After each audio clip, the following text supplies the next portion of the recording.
hopefully we could see each other again soon. So I will do the do now with you.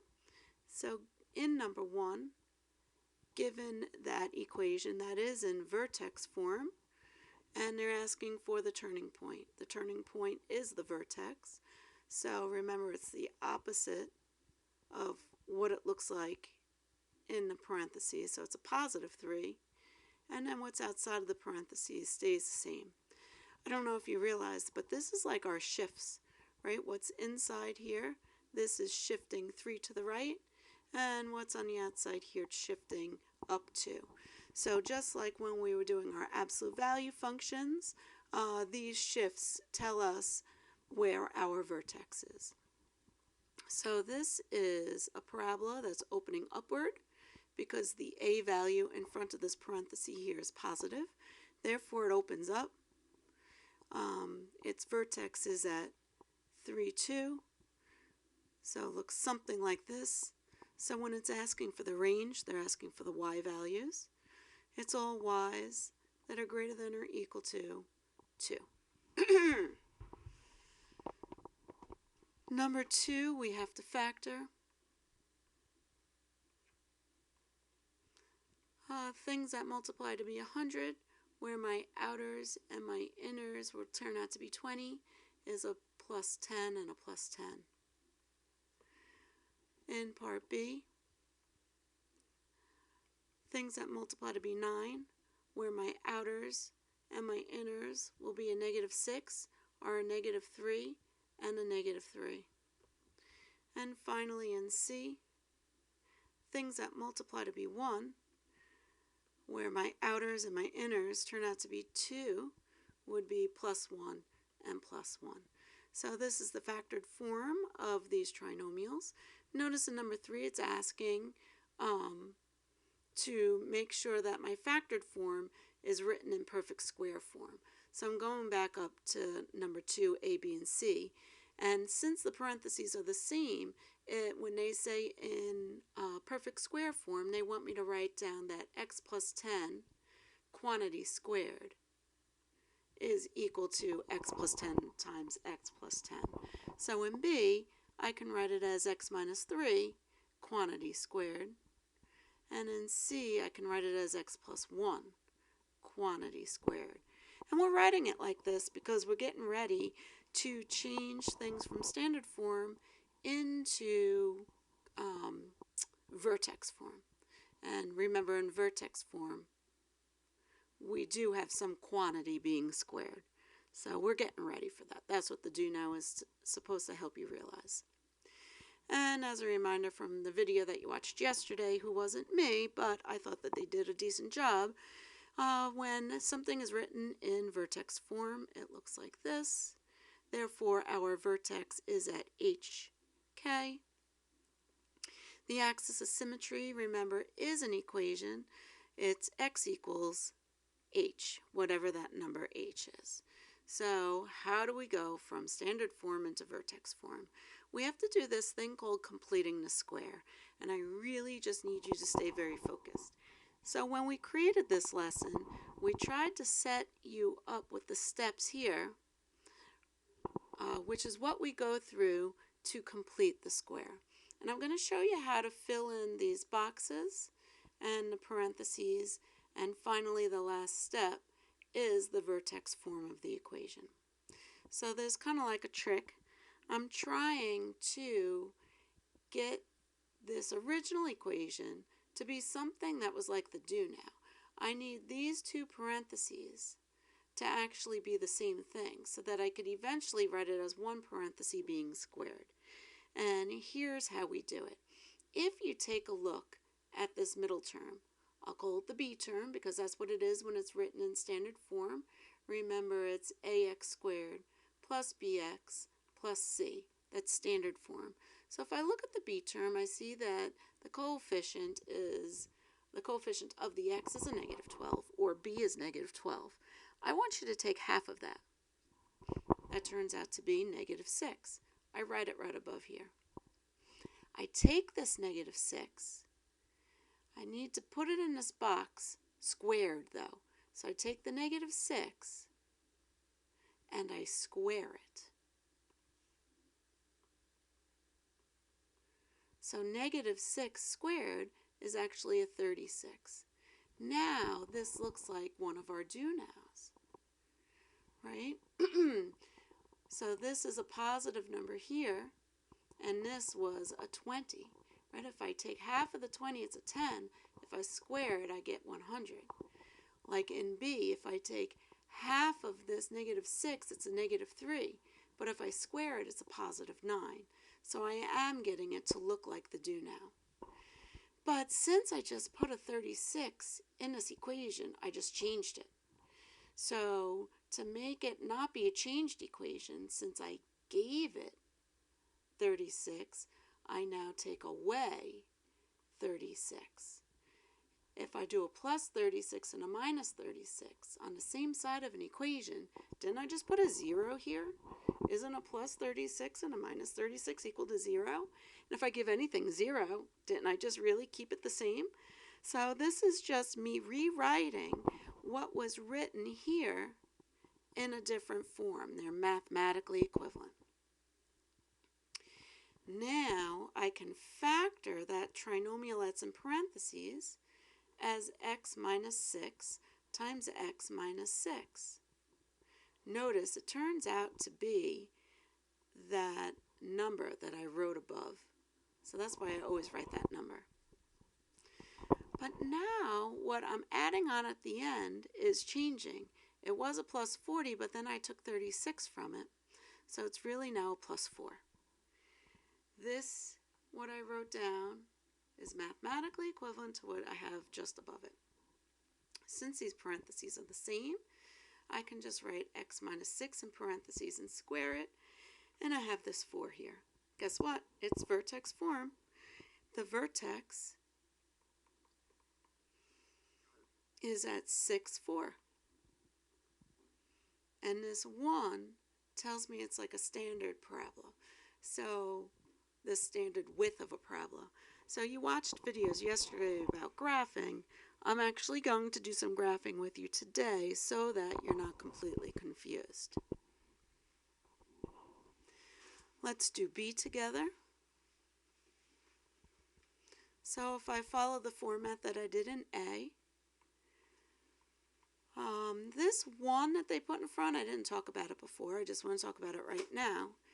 It comes from taking out the coefficient of the x squared term. So the coefficient of the x squared term is a 1. Take out that 1. I'm taking it out from just the first 2 terms. So I'm going to put parentheses. I'm going to write down this x squared minus 4x, because if I undistribute a 1 from what I just underlined, it's still x squared minus 4x. I leave this gap because that was the box that I left here in part A. I put the plus 14 outside, and then there's a gap at the end also. If you like those boxes that I had, go and put them. I'm just going to leave gaps though. I take half of the b term. Half of negative 4 is negative 2. I write it above. I square it, and I put it here, so it's a positive 4, right? Because negative 2 times negative 2 is a positive 4. But if I put a 4 here, I better take a 4 away from here so that it's mathematically equivalent. Now, I factor this trinomial. It's an x minus 2 times an x minus 2. I combine these like terms, I get a plus 10. Since the parentheses are the same, it's an x minus 2 quantity squared plus 10. This tells me it's the standard width of a parabola, and again I'll talk about that once we get to the graphing part. My vertex is at 2, 10. C is the tricky one. Notice the stars. Notice it says careful on this one. And it's tricky because the coefficient of the x squared is not a 1. So I underline the first 2 terms of the trinomial. I undistribute the coefficient of the x squared term, just the coefficient. So I took out the 2. I'm left with an x squared minus 12x. We leave our gap. The minus 146 comes on the outside, and we leave a gap at the end. So I need to do what I was doing before. Take half of the b term, which is a negative 6. I square a negative 6, and it's a 36. Here's the trick, and that's why this star's over here. I didn't just give this 36. At first glance, it might look like it. But this 36 is in parentheses, and there's a 2 outside these parentheses. This 2 gets multiplied by that 36 if I were to distribute. So really, I just put 72 right here in this, on this part of the equation. I gave it 72 because the 36 got multiplied by the 2. If I give it 72, I better take away 72. And that's the hard part. Okay, you have to remember that if I'm undistributing something that's not a 1, that number is affecting the number inside the parentheses. Extra careful on ones like this, please. So half of that negative 12 was a negative 6. Therefore, this factors to be x minus 6 times x minus 6. I combine these like terms.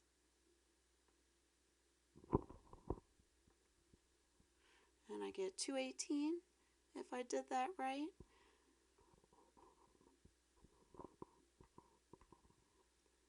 Negative 146 being combined with minus 72 is a negative 218. So this is x minus 6 quantity squared plus 218. This parabola is more narrow. It is not the standard width. And again, we'll talk about what that standard width is. It's more narrow because that coefficient is greater than 1. It's opening upward because it's positive. The vertex would be at 6 to 18. And you can feel free to send me any questions that you have, either through Remind or through email. And there may be a day that I try and like go live on YouTube to maybe have it as like an extra help that many people can be listening at the same time, so questions are answered. I'll do my best to do such a thing. I actually have to learn how to do it first. We're going to go on to the next page. And this is where now I want to rewrite it in vertex form, and then I want to graph it. So there's a 1 here. I undistribute the 1 from the first 2 terms. It's always just the first 2 terms, guys. The first 2 terms. And I'm left with an x squared minus 8x. Leave your gap. Put the plus 19, and you're going to fill something in at the end. Remember, you take half of this b term, you square it to get 16. I just gave it a 1 times 16, which means I just gave it 16, so I'll take away 16.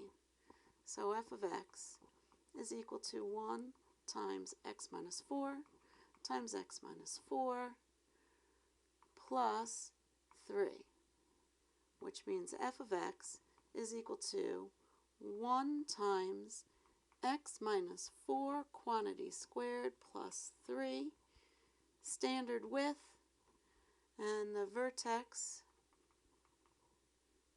is at 4, 3. So we'll do the 4, 3 first, the vertex. I know it opens up, and again, I keep on calling it the standard width. Standard width parabolas have an interesting rate of change. from one point to the next. It's not a constant rate of change. Constant rates of change are only for linear equations. But from this turning point, the very next point has a rate of change of 1 over 1. And since a parabola is symmetric, I can do the corresponding point on the other side of the axis of symmetry, right? The axis of symmetry goes through the vertex. So the first rate of change for any standard parabola is 1 over 1. The next rate of change,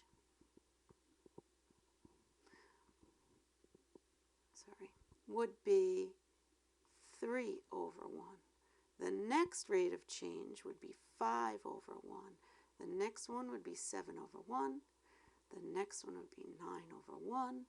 And it turns out that the rate of change keeps on increasing by like these odd numbers.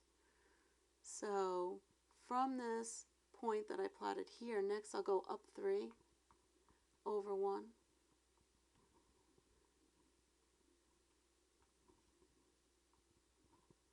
And since it's symmetric, there's 1 over here. The next one would have been up 5 over 1. I know it's off the graph, but I wanted to put it anyway. And then the symmetric one.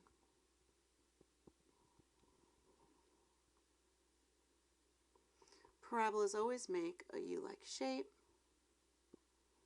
Sorry, I'm having a hard time drawing. It's curvy, not straight lines. We don't use a straight edge. We say that we attach the points with a smooth curve. And if you're unsure if you did any of this right, I need you to pull out your calculator. So hit pause if you need to. Go get your calculator. This is important.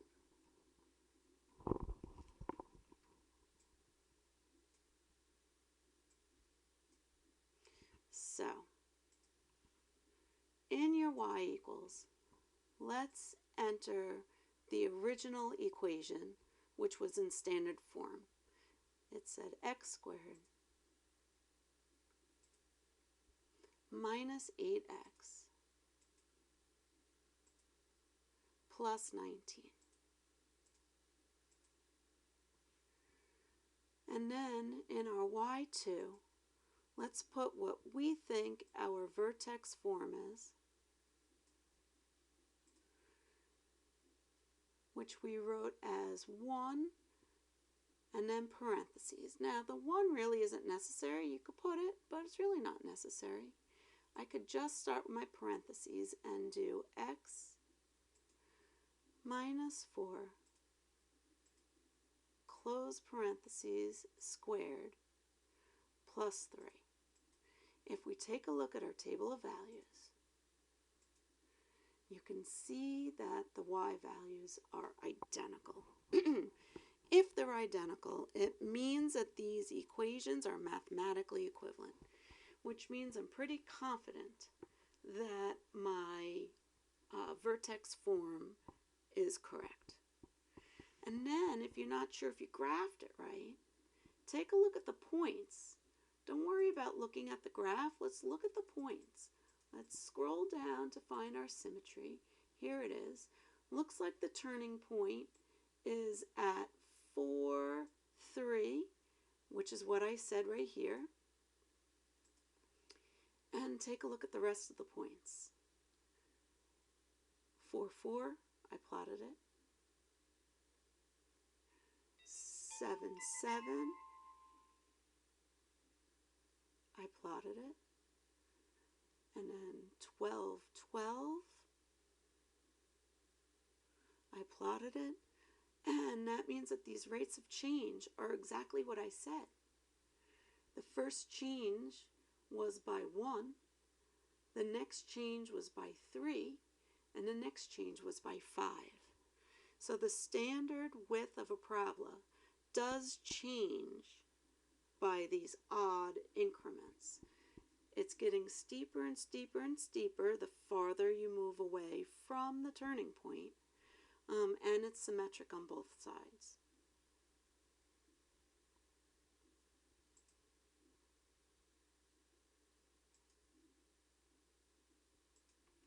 So let's try example 2, which just from first glance is not a standard width because of that 2. It's going to be more narrow. The fractions between 0 and 1 make parabolas wider. Numbers greater than 1 make the parabolas more narrow. And this one is opening up as well. So I underline the first 2 terms. I undistribute the coefficient of the x squared term. So I'm left with an x squared plus 2x. Leave your gap, put your minus 3, and a gap at the end. You're going to take half of the b term, which is a 1. You're going to square it, which is also 1. I just gave this 2 times 1. I just gave it 2, so let's take away 2. So f of x is equal to 2 times x plus 1 times x plus 1 minus 5, which means f of x is equal to 2 times x plus 1 quantity squared minus 5. So the vertex is at -1, -5, and it is more narrow. So let's just plot the vertex first, -1, -5.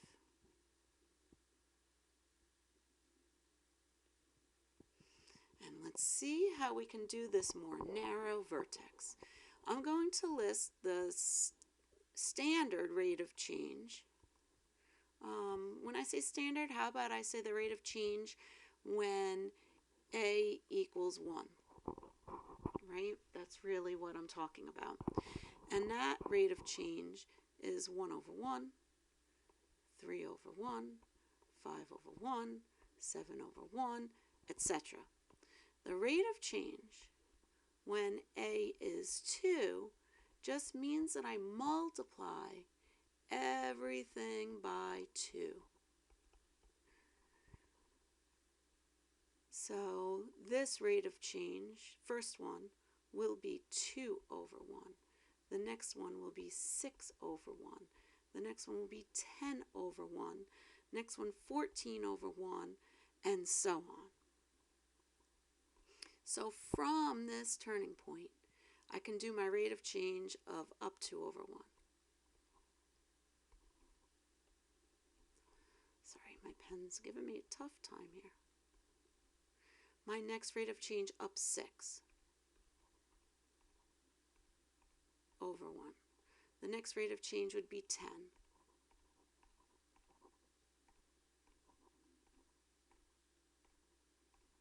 Out of room, but oh well. Just trying to make it clear. It's symmetric, so I could go and put the other points and connect it with a smooth curve.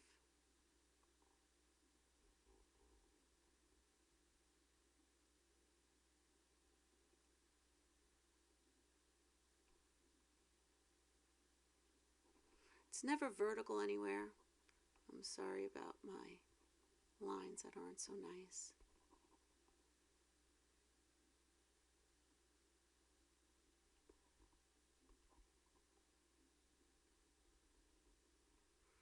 And here we go. And if we're not sure, I would suggest just always actually take a look at your graphing calculator and see if things are making sense.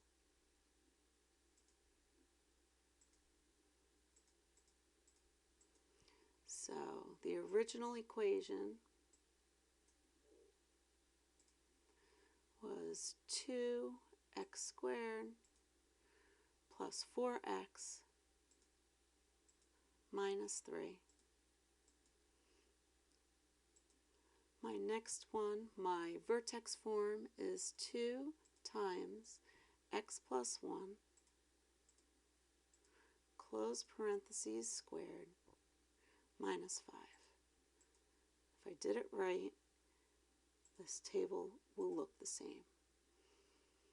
And it does. Try and find the symmetry. And the vertex is at -1, -5, which is what I thought it was. And the next point, I'm just going to go so I can see my graph. After -1, -5, I could see a -2, -3, which I plotted.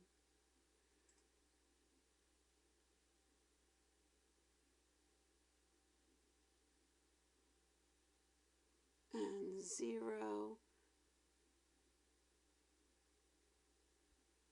negative